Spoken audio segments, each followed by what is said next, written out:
Thank you. My name is Nick Biasini. I'm a threat researcher with Cisco Talos. And today I'm going to be talking to you a little bit about some of my pet peeves with what's going on in security. Over the last 6-8 months, there's been a lot in the security industry, big stories, big news, and I'm going to kind of talk about the things that I've seen and see with the way that we're approaching security. Before I get too far into that, I am a threat researcher with Cisco Talos. Spent about 15 years in security, basically my entire career.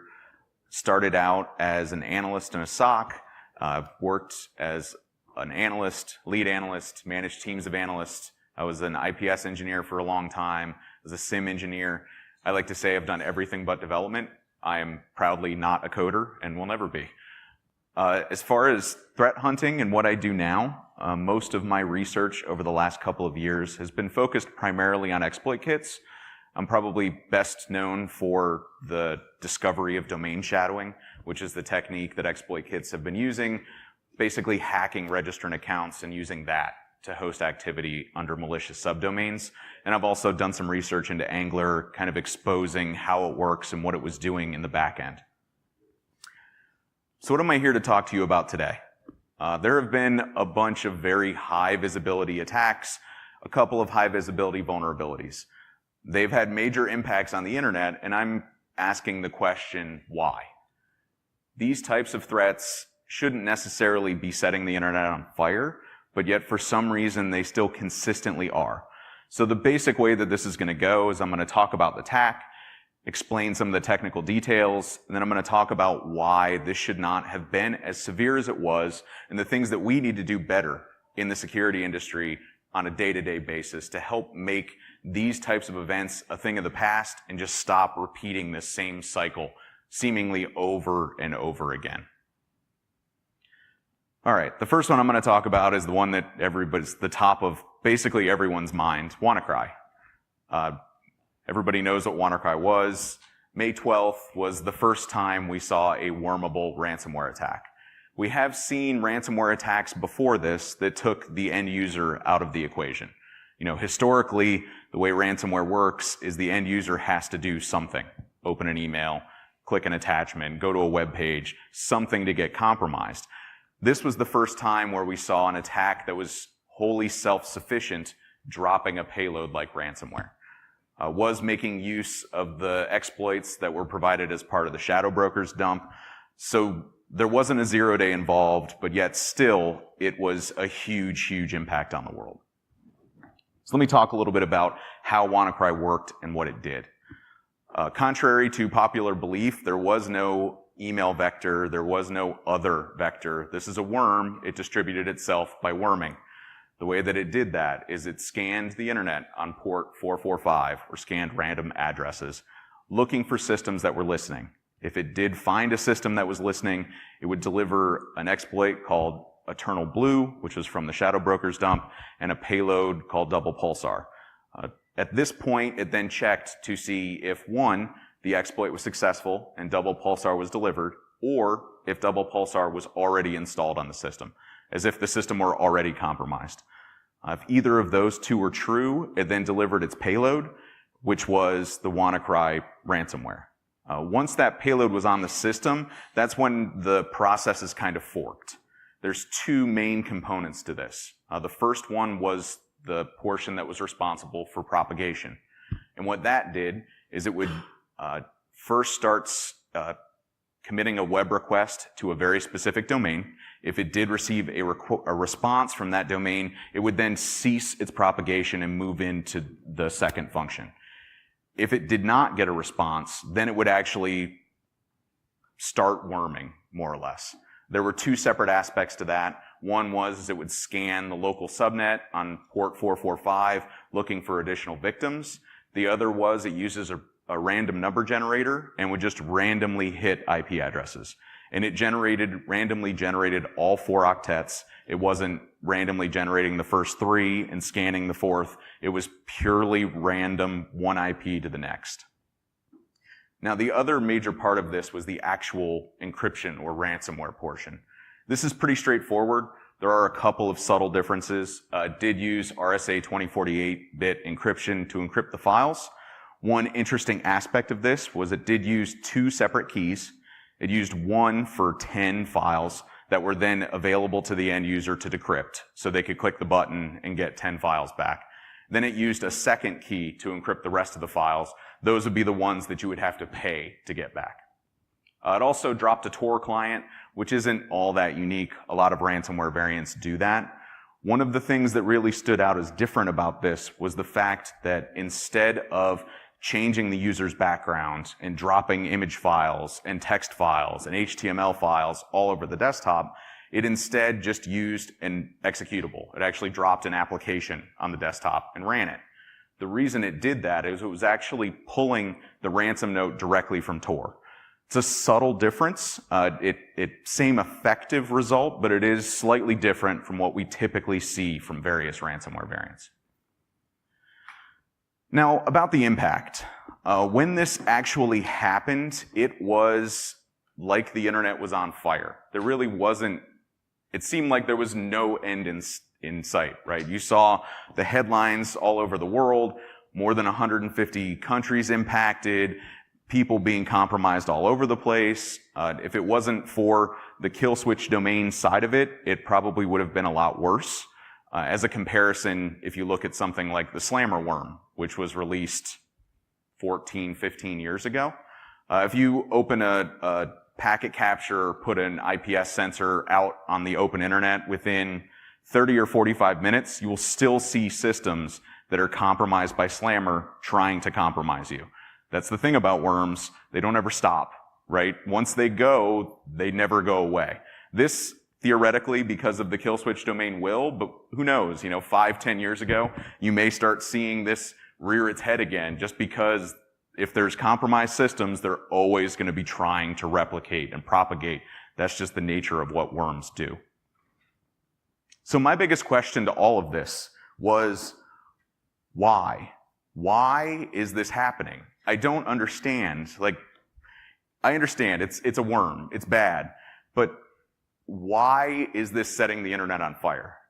Let me talk a little bit about why I was really concerned about this. So this is a calendar, obviously. If you look at when these vulnerabilities were patched, so that's the day the security bulletin came out, March 14th. That's this first circle here. A full month later is when the shadow brokers dump actually occurred. So the vulnerabilities were patched literally 30 days before the dump actually hit the internet and adversaries had the opportunity to start taking advantage of it. And then a full month after that, almost, is when the actual attack occurred. So you had a 2-month window for a full remote code execution critical vulnerability against all versions of Windows running SMB. This is not a trivial service. If you're running Windows, you're running SMB. There's no reason why it should take 50 days for you to deal with this type of vulnerability, or at least make sure you have mitigating factors. Speaking of which, it required port 445 to be open to the internet.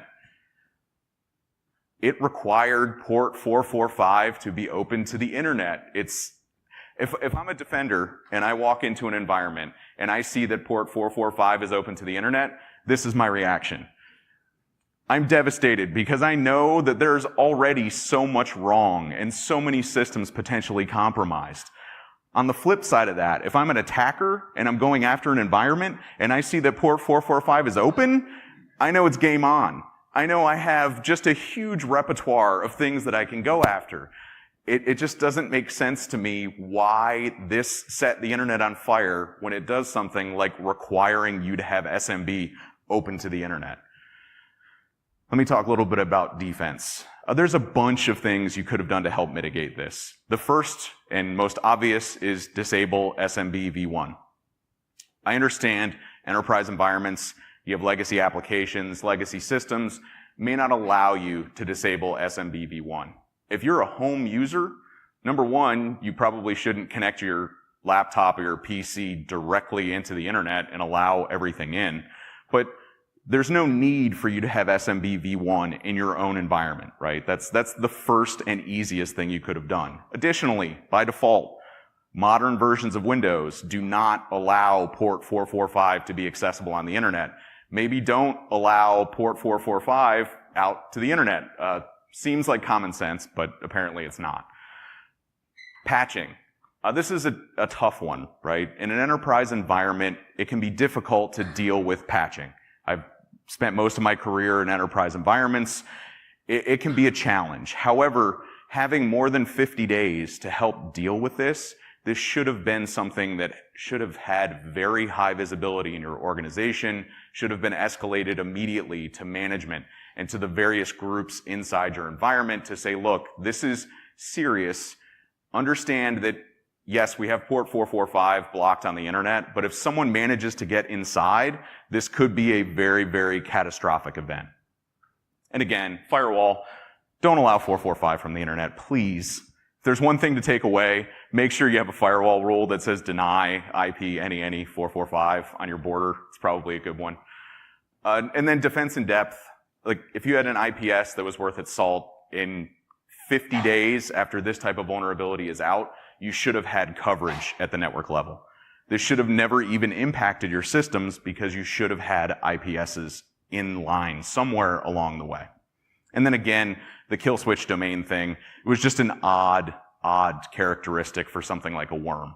It actually ended up shielding a lot of North America from the attack because by the time the domain was registered, that's about the time that the East Coast of the United States was finally starting to spin up and become active. If that kill switch domain wouldn't have been there, the impact could have been much, much worse. Okay, that's WannaCry. Now I'm going to talk a little bit about Nyetya, or NotPetya, or whatever name you want to go with. This was a different animal than WannaCry, but did have very similar aspects and similar things we could have done better. Those of you that aren't familiar, it made huge news. This was a big attack, attacking lots and lots of people, primarily inside Ukraine. Now, however, it wasn't just Ukraine that was impacted, and I'll talk a little bit more about some of the reasons why there were other entities that were affected. If we're going to talk about this, though, the place we really need to start is with how it was distributed, because this is very different from the way that WannaCry was distributed. This all started with a tax software program made by a company called MEDOC, or MEDOC. What we found was that they actually had a backdoored product. It wasn't backdoored once, it wasn't backdoored twice, it was actually backdoored 3 times. The most recent of which here was June 22nd, and that was the version that preceded this actual huge attack. Now what we found with this backdoor is this thing was fairly sophisticated. It could run commands on the end system, return the results. It could write any data to a file. It could then also write any data to a file and immediately execute it. Additionally, after it executed, the file was overwritten with zeros. This was almost definitely the way that Nyetya was actually distributed. And on top of that, it also had the functionality to do things like exfiltrate data. It could upload a file to a server. This was a fully functional backdoor that was not something trivial to do. I mean, this is a true supply chain type attack that had huge ramifications inside Ukraine. Now, as far as the actual timeline is concerned, here's what we found. We found a malicious actor had stolen credentials and was able to SU to root on a web server. They then modified the web server configuration to point all the traffic to a proxy. That proxy was actually a server that was in OVH. OVH is a very large European hosting provider. We were able to confirm logs pointing to that particular server, and we also were able to confirm the last connection from that proxy server. The actual window of attack here is only a little over 3 hours. So there was only 3 hours where this was actively being distributed. Shortly after that time, we saw the original server configuration restored, we saw a disconnect from an IP address on that server, and we saw the server at OVH getting completely wiped with devnull, basically making it useless. Again, this is not your everyday attacker. This is obviously something different, but the impact from it was profound. Let me talk a little bit about propagation. This is an interesting one. yes, it did make use of the shadow broker vulnerabilities, but instead of focusing on the shadow broker vulnerabilities, it instead focused on using Windows System Administrator tools. We're talking about WMI and PSEXEC. It would then use those to try and replicate around the network, and then only rely on Eternal Romance, which was the exploit as part of shadow brokers, and Eternal Blue and Double Pulsar as a failback. Additionally, this was not concerned with spreading on the internet. It was designed to only impact your internal network. It only scanned internal subnets to compromise additional victims. There was no desire to take this outside of the enterprise. Another stark difference between it and WannaCry. Now, the way it was actually able to move around the network and make use of tools like WMI and PSEXEC is it did have a modified version of Mimikatz embedded in the application. And it used that in two ways. It both gathered the token to be able to be passed over a pipe, as well as gathering the username and passwords of the users that were on that particular system. Now, the way that it actually used it is, before I get into that, and as far as the exploit side of this is concerned, this is probably the biggest differentiator and the thing that really says this is a very sophisticated adversary. They took fully functional payloads like Double Pulsar. I mean, these are basically out of the box, fully functional, very effective payloads, and modified it. This is not a trivial task. To take fully functional shellcode and make it work in different ways really only serves one purpose. That's to evade detection. And you only do that if you really know what you're doing. The way that they did it is they modified codes, they modified the response codes, they even modified where in the packet the SMB data would be, because that's how a lot of your detection is going to work, right? They're going to make sure that they're evading as many different detection techniques as they can. This is a key differentiator and one of the reasons why this was such a sophisticated attack.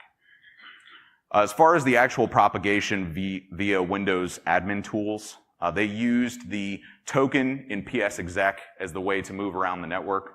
It would then use the username and password with WMI to, again, try and move around the network. Now, once it was on the system, let me talk a little bit about what it did. This is kind of interesting. The first thing it did is it tried to escalate privilege. Whether it was successful or not, it then scheduled a reboot for 1 hour from that time. If it was able to escalate privilege, it would then try and encrypt the MBR with a ransomware variant. However, if for some reason that failed, instead of backing off, it instead just wiped the entire MBR. This was one of our first indicators that this was not necessarily a ransom-based attack. Because if your failback to failing to encrypt is to wipe the data, you're not looking to get money out of this. Your failback should be back off and then fail to doing the other fork, which is actually just encrypting the files with 2048-bit encryption. This did not do that. Its goal was, okay, if I can't overwrite the MBR, I'm killing the system and I'm done.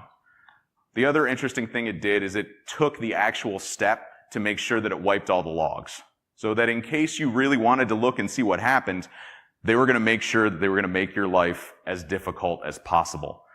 Not uncommon for sophisticated attacks, far less common for commodity crimeware, financial-based attacks like ransomware typically is. From a defensive perspective, I said it repeatedly, but this is a very different animal. This is not the same type of attack as WannaCry. It was primarily targeting Ukraine. It was distributed via a supply chain attack to a very specific type of tax software.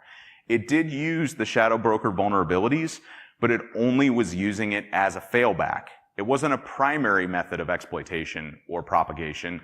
It was a fail-safe in case they weren't able to use those admin tools that are found on basically every Windows system. They did also have a customized version of Mimikatz. I guess I should mention Mimikatz, a very common credential stealing software that's very heavily used by adversaries and pen testers around the world. It's a great way to gather credentials. They had a customized version of it. Additionally, they took the effort to actually rewrite the Double Pulsar vulnerability or exploit. That is not typical behavior But this being said, there are still lots of things that could have been done to make this less effective than it was. And the biggest one is this. Why is this becoming our methodology for building a network? It shouldn't be, here's the outside, here's the inside, and then we have this little line of security at the border. This is not how you do network design, and for some reason, we keep seeing this over and over and over again. The idea that having a flat network is a good idea, yes, it does make life simpler. And this is kind of a common theme. Just because it's simple or it's easy doesn't mean that's the way you should do it. Focusing on doing the more difficult option is better. Your network shouldn't look like this. It should look more like this. Very, very structured, very segmented, each group having its own subnet, its own VLAN, putting in the necessary access controls to make sure that not everyone has access to everything. This is a huge thing that could have been done to help mitigate that type of attack. If you were hit by this and you had a flat network, this thing just destroyed you internally. It just cut through everything on your network. Proper segmentation makes a real difference. Now there's also the whole concept of access controls. You know, not everybody needs to be an admin in Windows. That's a key one. Maybe use groups and make sure that people know where they need to be. Maybe not allow everyone on your network or your domain to run WMI and PSEXEC. But let's take it a little further. Why does every user need to run PowerShell? There is no reason, in most cases, why users need to do this. Obviously, there are outliers, but generally, this isn't something that needs to happen all the time. Now, I mentioned before, the impacts weren't limited to just Ukraine, right? We saw more and more other networks being impacted, and a lot of that was via partners. And like in my background, I've worked in environments that have had huge IPsec VPNs with thousands of partners. The idea of implementing an IPsec VPN where everybody has access to everything on every port is silly. I don't understand why people are doing this. Restrict what systems have access to what. You probably don't need to allow SMB between you and your partner, because unless you're sharing a domain, I don't really understand what the purpose would be. These are the types of easy things that we can do, and for some reason, we continue to fail at this over and over again, and this is one of the most recent examples of why it has such huge impact.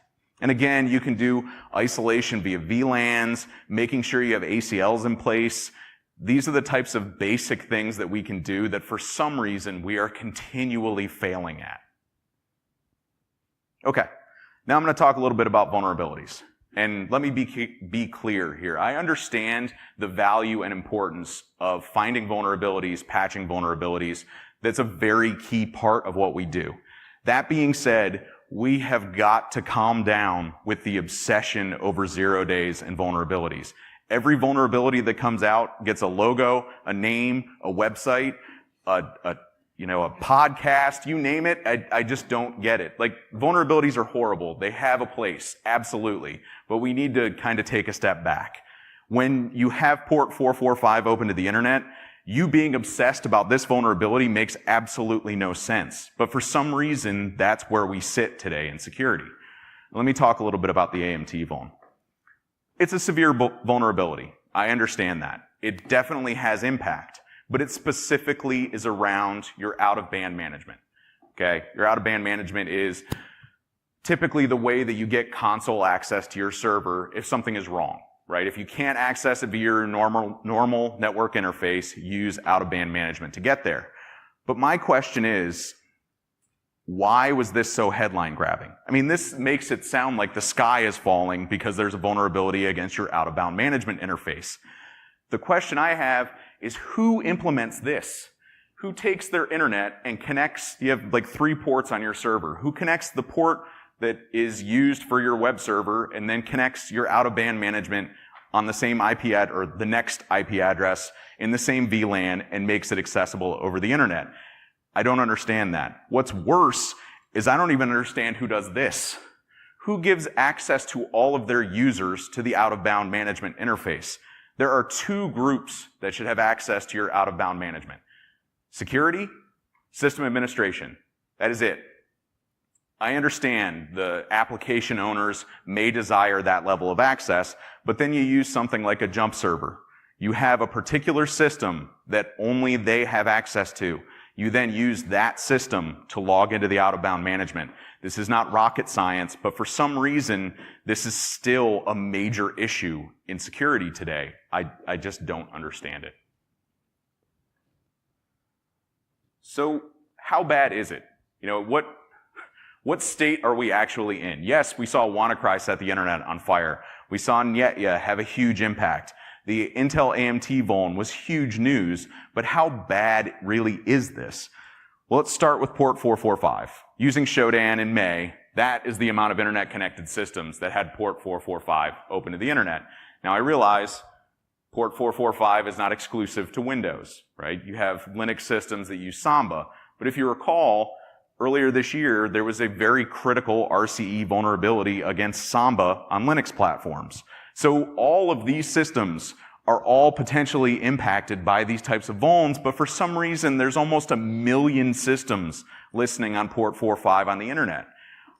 I just don't get it. Like, in an enterprise environment, you should have firewalls in place.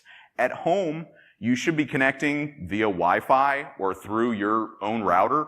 Things like port 445 being open to the internet are not allowed by default. You have to go out of your way to configure this.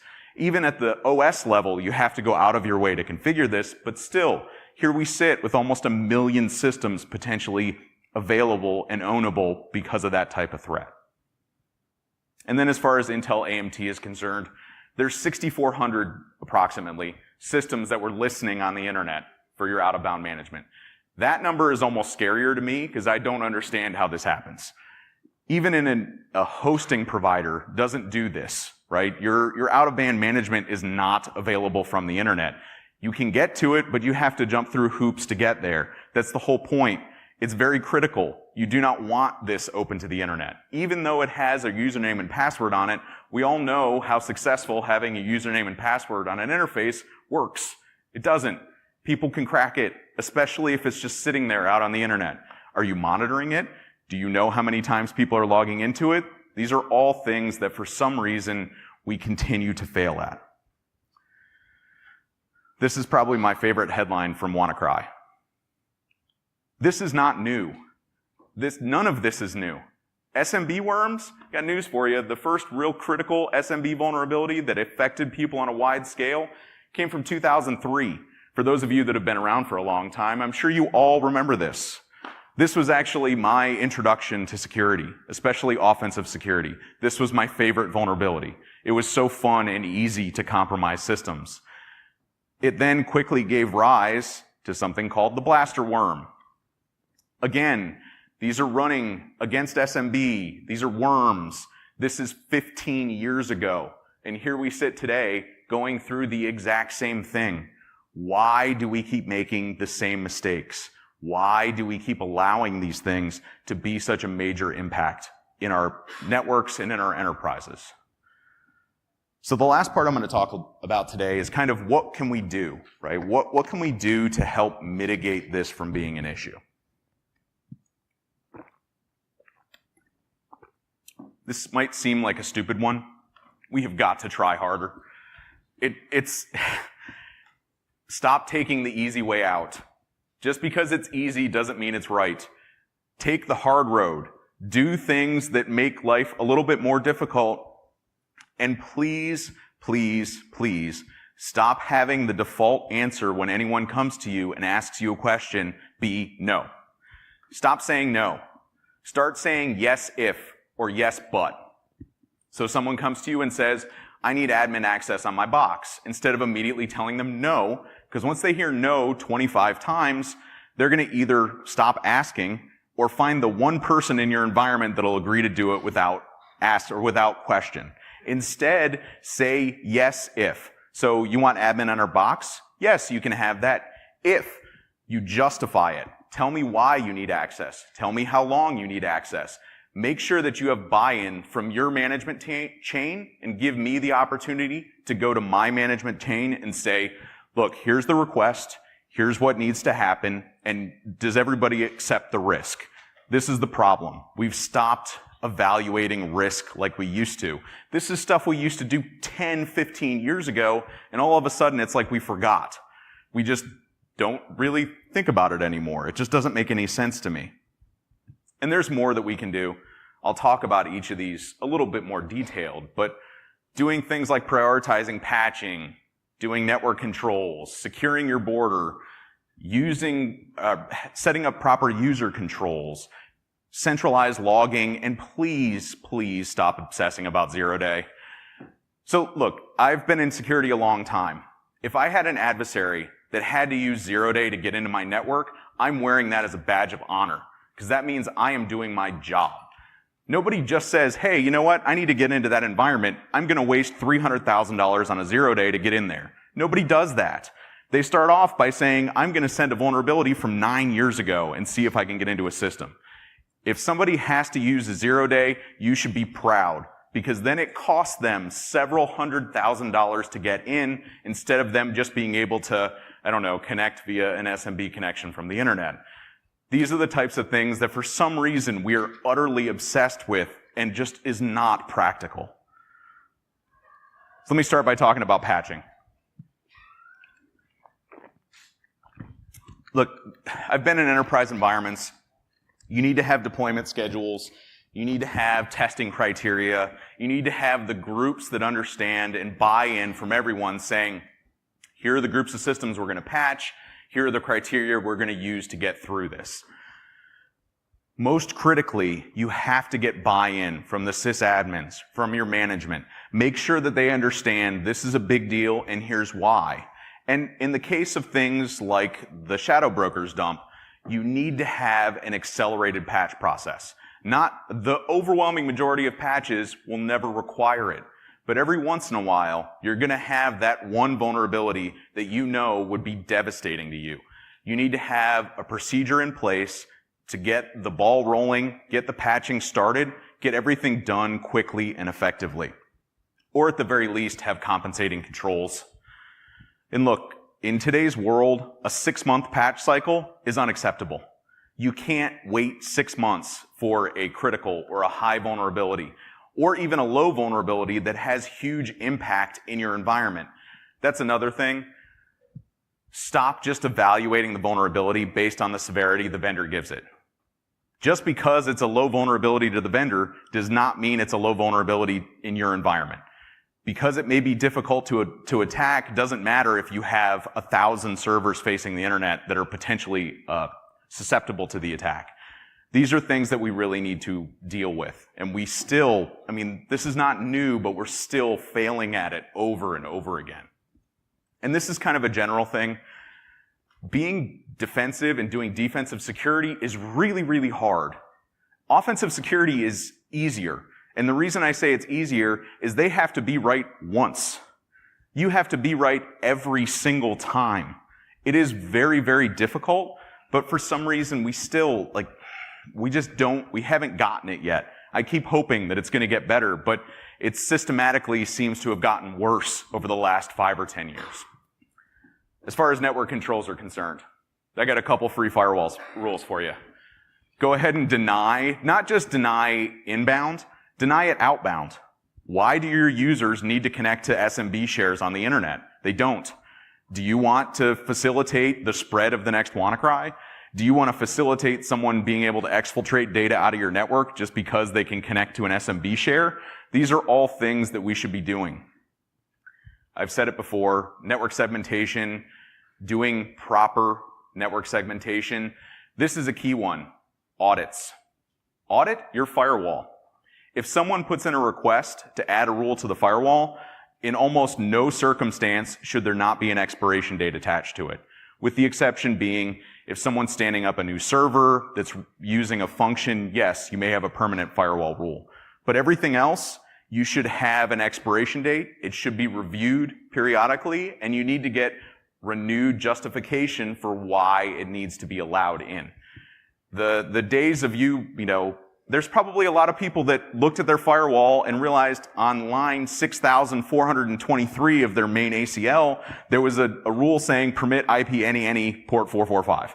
And nobody knows why it's there. Nobody knows how long it's been there because nobody documented. Nobody set an expiration date, and nobody logged what they were doing. These are the reasons you need to do these types of audits. This stuff is not new. We just seem to have forgotten that it existed.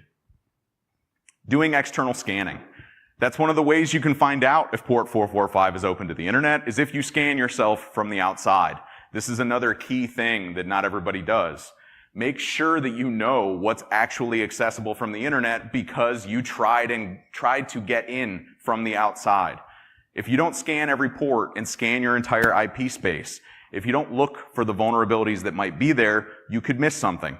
What happens if there's a test server that somebody stuck somewhere that you didn't know was there? The only way you're going to find that kind of stuff is if you're doing external scanning. The out-of-bound management thing, please restrict your access. I mean, most people, most environments that I've been in, we set up our own VLANs that no one has access to except for the very specific groups that need it. You restrict access to those types of interfaces. It's very, very important. And then the use of things like jump boxes. That used to be common. Now it's becoming less and less. It's, I need access to all the data and all the systems all the time, as opposed to, well, there's a risk associated with that, and if you buy in on it and you say it's okay, fine, but you need to have that discussion before you get there. User controls. I'm going to talk about Windows because Linux is a whole separate animal, and all the stuff I'm talking about primarily affects Windows. How many admins do you have in your network? Who are they? Do they have separate admin accounts? Let me tell you right now, you should not be checking your email and browsing the web using an admin account. You should have an admin account that is for, believe it or not, administrative purposes. You log in when you need to run an administrative command as an administrative user, or you use something like UAC and you authenticate with your administrative account when you're doing something administrative. This one's a little more difficult. In an ideal world, you would actually tier your admin accounts. But what I mean by that is, look, for anyone trying to hack a network, the holy grail for them is domain admin. That's what they want, right? And because everyone knows that that's the credential that they want, there is only one system your domain admin account should be able to log into, the domain controllers, because they are domain admin accounts. If you don't have them logging into some random user's desktop, it becomes a lot harder to gather that type of data, that extremely valuable data. The next tier should be the server admins. Server admins should, believe it or not, only be able to log into servers. Because again, it helps mitigate the risk associated with getting these systems compromised. And then finally, you should have a third tier of admins that are designed specifically for helping the end user systems. That way, if these credentials are harvested, not your entire domain doesn't fall down. It may impact all of your users, but at least it doesn't impact the very, very critical data that you may have housed on things like servers or your domain controllers. Maybe restrict your access to admin tools. Again, you don't need to run PowerShell if you are not an administrator. Or maybe there are exceptions, obviously, but that goes back to document, have the discussion, discuss the risk, and actually have the conversation before you do it. This is a big deal. Finally, centralizing logging. It's easier said than done in a lot of environments, but it's key, especially for things like Windows. You don't have to log everything, but you need to log enough to know what's going on. And I mentioned before with Nyetya, they actually logged in and wiped all the logs. That would be problematic unless you were doing centralized logging. If you have centralized logging enabled, it doesn't matter if they delete all the logs because you have them somewhere else. You already know what's going on because ideally you have someone looking at them. That might not always be the case, but at least you have a repository for somebody to go back and see what happened, right? You're not reliant on a system that a bad guy is sitting on that he is or she is likely going to make sure that they wipe the logging off of before they leave. Okay, one of the last ones. Backup and restore. This isn't a new concept. This is more around ransomware in general. I understand that ransomware is an inventive attack. And in the beginning, it was a really big deal. At this point, with the amount of systems and the amount of different types of attacks like this that have happened, please back up your data. In an enterprise environment, it should be a given. At a home environment, look at it this way. Would you rather spend $100, $150 on an external hard drive to back up your data, or pay someone $500 to get it back? And as an added bonus, when your hard drive in your computer or in your laptop dies, because believe it or not, that does actually happen, you do have your data still. Because ransomware is horrible. It's a horrible thing. It's extortion of data, right? It's one of the oldest crimes in the world, just brought to a new platform. But having data loss from other things can get prevented by having a backup. And please, please test your backups. Not just the backup, but the restore procedure. I cannot tell you how many times I go into an environment and I ask them, oh, do you back up your data? Absolutely. We're backing up 3-4 times a week. We're doing, we make sure that it's backing up, that all the systems are backing up. And then I ask them, well, when was the last time you tested your restore procedure? And they just look at me like a deer in headlights.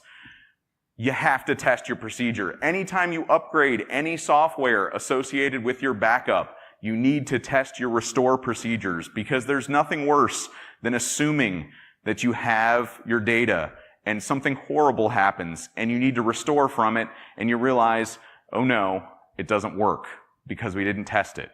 This is not new things, but for some reason, we have moved further and further away from it. This is the last one. I just don't understand the obsession with 0-day. Again, 0 days are important. They do affect people. But if you are getting compromised by a 0-day, you should legitimately be proud. I'm sorry. I mean, there are exceptions. Obviously, if like Angler Exploit Kit was dropping a 0-day in Flash, it's going to compromise a lot of systems. But that is not the normal way that 0 days come out. They don't start by being exploited in the wild unilaterally across the internet. They're usually used in extremely targeted attacks. If you spent millions of dollars on a software solution to stop 0 days from attacking you, but have port 445 open to the internet, you have completely backwards priorities.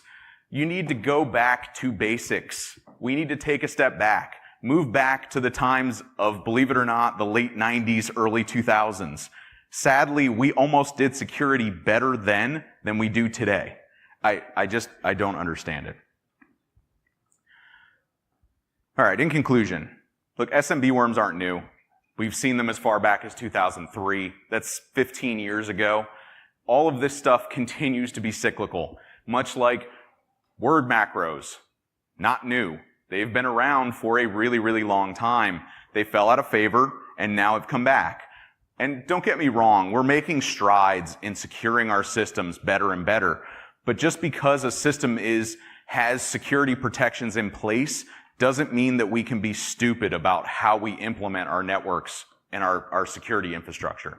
We have to be smarter about this than we are today. It bothers me. And look, if you're looking for guidelines, I know it's a US government document and it's probably bloated in hundreds, if not thousands of pages, but looking at something like NIST 800-53 is a great starting point. And it's going to take a long time to implement these if you're starting from square zero, if you will. But take baby steps. Take one of the controls that's in there and start looking at how you can implement it in your environment. Have the conversation with your boss and with management in your environment and say, look, this is potentially a huge issue. We need to start somewhere, so let's start somewhere small. Like, you're not going to go from a flat network to a perfectly segmented network in a day or in a week or in a month. It takes time. It takes effort. Stop taking the easy path. Sometimes it's worth it taking the hard path. You're going to reap so much more benefit if you take the effort and really work at making your environment as secure as it can be. And just do common sense security. I mean, this isn't new. Patching, everybody knows the criticality of patching, and we are making strides on the consumer side, right? The enterprise side needs to catch up. The consumer side, the patching is fast. And look, there are organizations and environments that do this very, very well, but it apparently is not most of us. Because if there's 1 million systems out on the internet that are listening on port 445, and a threat that was patched 2 months ago is still ravaging networks, we're not there yet. implementing your network controls, basic network controls, the concept of least privilege. It's a big one. It's an important one. And a lot of these threats are mitigated drastically by doing that type of behavior. This isn't rocket science. It's really not. And you have to remember, it's not the user's fault, okay? Human nature is to help. This is what people do. This is why things like con men and con games have been going on for hundreds and hundreds of years and will always continue to go on, because human nature is to help. Now, the people in this room, maybe not so much. We have a healthy sense of paranoia, but we need to kind of instill that in users. We need to understand that when they're prompted with boxes like this, they're almost always going to click yes or click save. That's just who they are. They're helpful. That's kind of what they do. It's not their fault, but we have to help them understand why it's bad and put controls in place so that when they do try to execute something they shouldn't, they get prompted for a password. They get a warning that says you shouldn't do this, or better yet, they just don't have privilege to do it at all. Okay, that is my 45-ish, 50-minute rant about security and where we need to be. I'm active on Twitter at @infosec_Nick. My group, Talos, is active as well. We are actively hiring in the region, so if you are interested and want to join me at ranting about security and doing fun research, please let me know. Does anybody have any questions? I still have 10-ish minutes left to go. Yeah.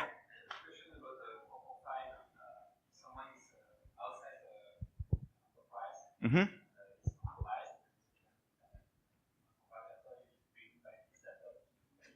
Yeah. It can impact others' internal computers, right? Yes, that is absolutely true. That is one of your risks, but that's where you have things like IPS sensors and various things that hopefully key you off to that. And even in the worst case scenario, if you have proper network segmentation, it may destroy their department, but hopefully it doesn't completely destroy your network and kill all of your servers and all your systems in the process.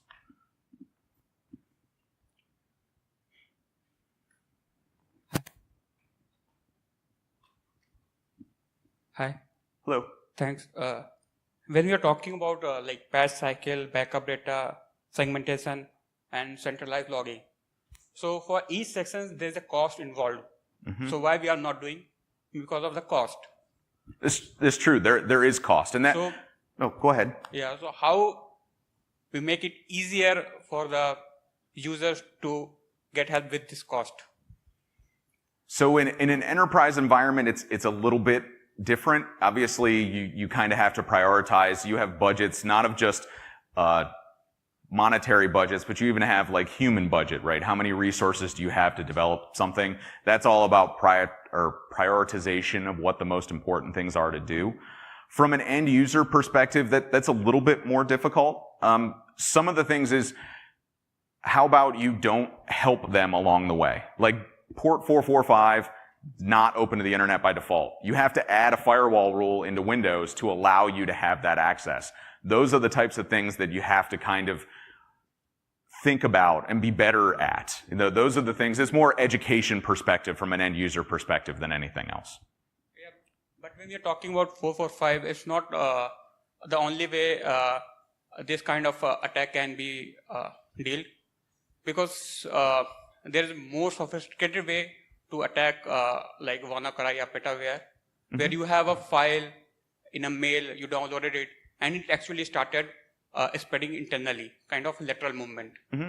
So you don't have open 4.5 in internet, but you have in intranet. So still you are got attacked and you have. Yeah, I agree. You still are always going to have risk, but the idea here is minimize it, right? Take the things that should not affect you and take them out of the equation. There's always going to be the sophisticated attack or the sophisticated way to get something done.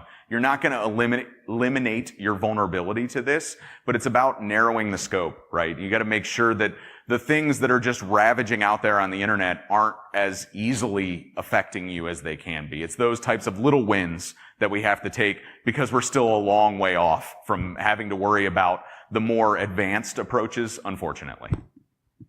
Yeah? Anybody else?